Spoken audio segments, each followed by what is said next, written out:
죽이는 것을 우리가 살펴보았습니다. 여기서 삼손이 취한 나귀 턱뼈는 성경을 보면 어떤 나귀 턱뼈라고 얘기하고 있냐면 나귀의 새 턱뼈라고 얘기하고 있다라는 거죠. 그러니까 이것을 통해 알 수 있는 것은 무엇이냐면 삼손이 죽은 지 얼마 되지 않은 죽음을 또다시 만졌다라는 사실을 우리는 알 수 있다는 것입니다. 그러니까 새 나귀 턱뼈, 이제 죽은 지 얼마 되지 않은 그 나귀의 죽음을 만지고 있는 그 삼손의 모습을 우리는 볼 수 있다라는 거죠. 삼손은 누구입니까? 우리가 계속적으로 살펴본 바에 의하면 삼손은 어떤 사람입니까? 나시린이죠. 나시린으로 구별된 삶을 살도록 부르심을 받은 사람이 바로 이 삼손이라는 것입니다. 그러면 나신으로 몇 가지 이제 금기사항이 있지 않습니까? 몇 가지가 있는데 그 중에 한 가지가 무엇이냐면 바로 주검, 즉 시체를 만지면 안 된다라는 것입니다. 그러니까 율법이 금한 것이기도 하고 사실은 또 그리고 이 나시린으로 해서는 안 될 그 금기사항 중에 하나가 바로 이 주검을 만지면 안 된다는 것입니다. 그러나 삼손 어떻습니까? 삼손 또다시 자신의 정체성을 무시한 듯한 모습을 보여주고 있다라는 거죠. 그 나귀의 새 턱뼈를 가지고 또 블레셋 사람들 1,000명을 쳐 죽이는 그런 모습을 가지고 보여주고 있다는 것입니다. 그러니까 하나님께서는 삼손의 여전한 불신함과 불순종의 모습임에도 불구하고 어떻게 하십니까? 또다시 은혜를 주시는 하나님의 은혜를 부어주는 그런 놀라운 은혜를 경험했다라는 것이죠. 그러니까 삼손에게 강하게 역사하셔서 삼손으로 하여금 살아계신 하나님을 선명하게 드러내도록 하는 그 놀라운 은혜를 삼손으로 하여금 주셨다는 것입니다. 그럼 어떻게 합니까? 그런 은혜를 받았으면 이 정도쯤 되면 삼손은 어떻게 합니까? 하나님을 진심으로 높이고 찬양하는 모습을 보여야 할텐데 그럴 만도 한데 성경을 보면 전혀 하나님을 찬양하는 모습이 없는 그런 모습이라는 거죠. 삼손이 노래를 하거든요. 삼손이 노래를 들어보면 어떤 노래느냐?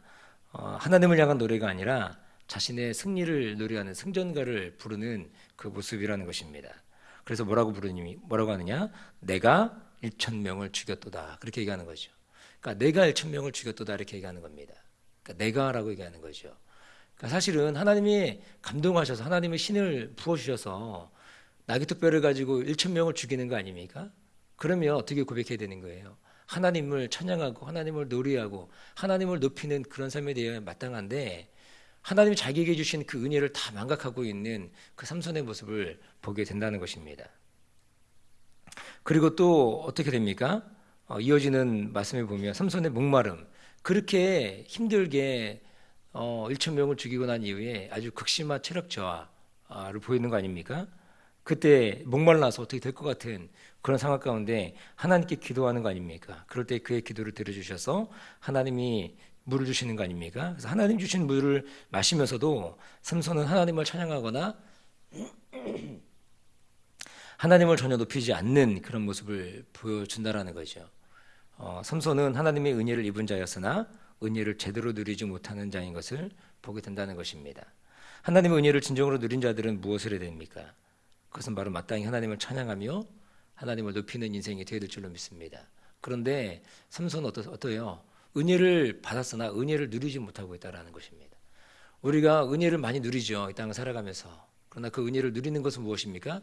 맛보지만 누리는 것은 바로 하나님을 찬양하고 하나님을 높이고 하나님께 전심의 감사를 드리는 것, 그것이 바로 이 땅을 살아가는 은혜를 받은 자의 마땅한 모습이 되어야 될 줄로 믿습니다.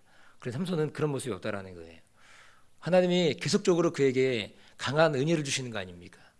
성령에 감동된 모습을 보이는 거 아닙니까? 그래서 나귀 턱뼈를 가지고 1,000명을 죽이기도 하고 또 그리고 어떤 경우에는 또 사자 입을 찢기도 하고 또 그리고 많은 블레셋 사람들을 그렇게 치는 그리고 죽이는 하나님의 은혜를 입은 자의 모습을 보여주지만 그러나 그의 삶에서는 계속적으로 자기 자신만을 자랑하기 바쁜 그런 모습으로 나아간다는 것입니다. 어쩌면 이것은 저 여러분들의 또 다른 모습일 수도 있다는 것입니다. 그러므로 우리들의 삶 또한 어떻게 되겠습니까? 전방위를 거쳐서 우리 삶을 전체를 들여서 하나님을 기쁘시게 하고 하나님께 감사드리는 그런 모습으로 우리가 살아가야 될 줄로 믿습니다. 하나님께 감사하는 삶, 이것이 바로 우리가 하나님의 은혜를 진정으로 누리는 삶이 되는 줄로 믿습니다. 그렇게 살아갈 수 있기를 축복합니다. 오늘 본문은 삼손이 들릴라라고 하는 여인을 만나기 전, 이제 막바지로 치닫고 있죠. 삼손의 이야기가 막바지로 가고 있는데 한 여인을 만나기, 그러니까 들릴라라고 하는 여인을 만나기 전을 묘사하는 부분입니다. 삼손은 오늘 본문에서도 어떻습니까? 자신의 욕망과 욕심을 따르는 원초적 욕망을 따르는 그런 연약한 모습을 보여주고 있다는 거죠.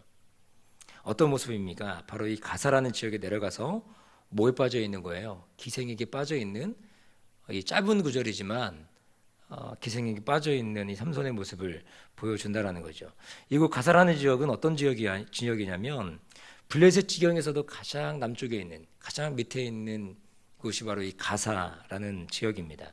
그러니까 블레셋의 심장부까지 내려가 있는 이 삼손의 모습을 보게 되거든요.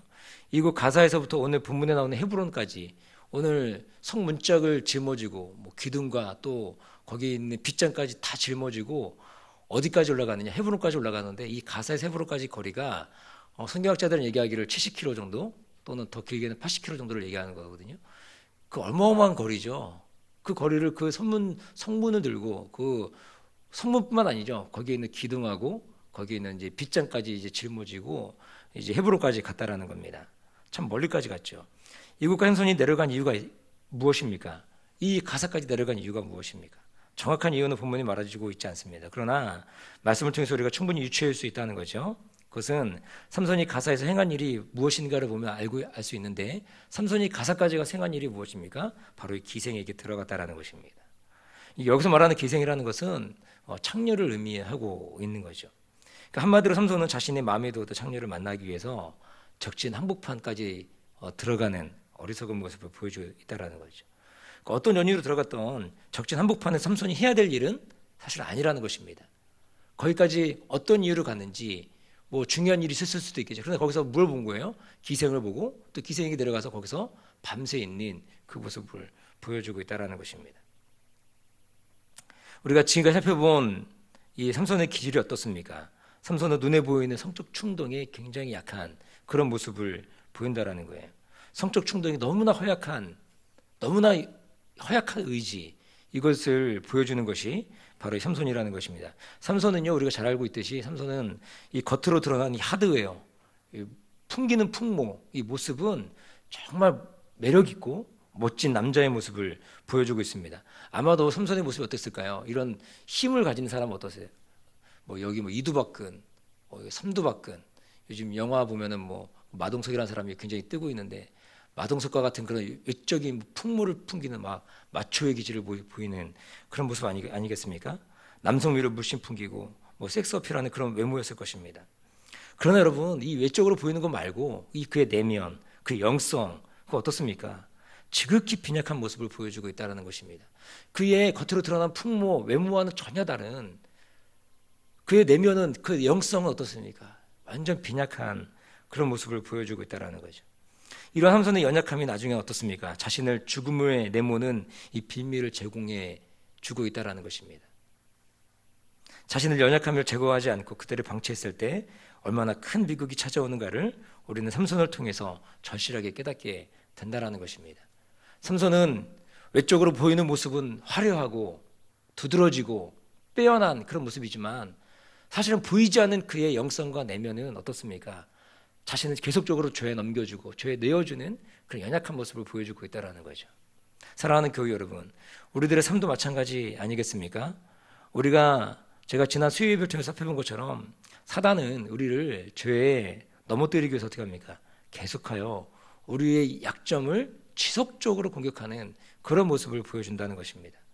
그러므로 우리는 우리 자신들을 그런 죄에 넘겨주는 어리석은 모습이 있어서는 안 될 줄로 믿습니다. 그런 모습이 되면 안 되는 줄로 믿습니다. 우리 자신들의 연약함을 우리가 모르고 있지 않죠. 우리 각 개개인이 자신의 연약함을 다 알고 있습니다. 모르고 있지 않아요. 다 알고 있죠. 너무나 잘 알고 있습니다. 그러나 그 약점을 대수롭게 여기지 않는다라는 것입니다. 그럴 때 우리 누가 되는 거예요? 삼손이 된다는 것입니다. 그럴 때 누가 되는 것입니까? 가룟 유다가 되는 것입니다. 오늘 삼손을 보면 어떻습니까? 계속해서 자신을 죄에 넘겨줍니다. 그러다가 이제는 이 죄가 자신을 집어삼키게 되는 그런 지경에까지 이르게 되는 모습이라는 거죠. 오늘 삼손의 모습이 바로 그러하다는 것입니다. 삼손이 가진 것이 얼마나 훌륭합니까? 그가 가진 것이 얼마나 다른 사람들이 보기에 흠모할 만합니까? 그렇죠? 그런데 그것을 가지고 그가 한 행동이라는 것이 무엇입니까? 계속적으로 죄의 유혹에 자기를 넘겨주는 모습이라는 것입니다.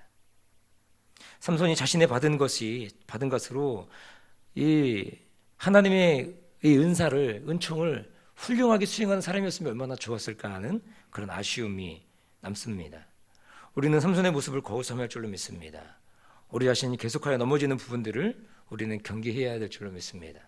그리고 하나님의 말씀의 능력으로 우리 자신을 지켜가야 할 것입니다. 그리할 때 하나님이 저 여러분들이 원하시는 그런 참된 믿음의 삶으로, 믿음의 길로 우리 하나님 우리를 지키시고 인도해 가실 것입니다.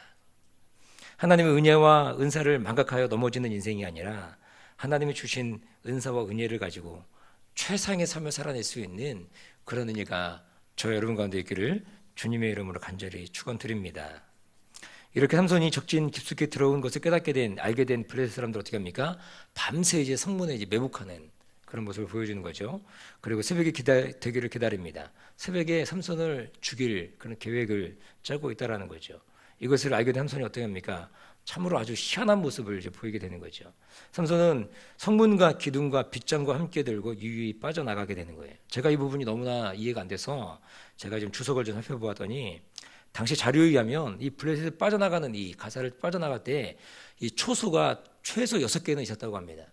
그런데 그 6개나 되는 초소를 생각해 보십시오. 성문의 그 성문이 작을까요? 크겠죠.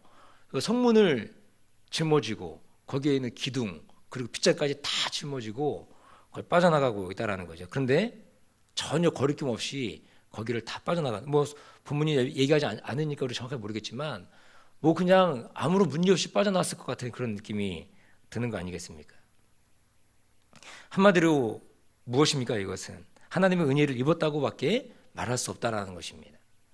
오늘 2절에서 보듯이 삼손을 애워싸고 성문을 철저히 지키는 모습을 볼 수 있죠. 그런데도 삼손은 성문과 기둥과 빗장까지 들고 헤브론까지 가서 그것을 버리고 있는 모습이라는 거죠.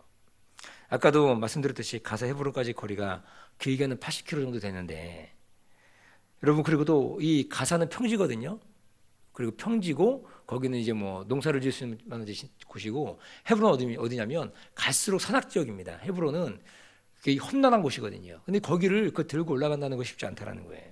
그러나 그곳은 삼손은 어떻게 합니까? 거뜬히 오르는 것을 보입니다.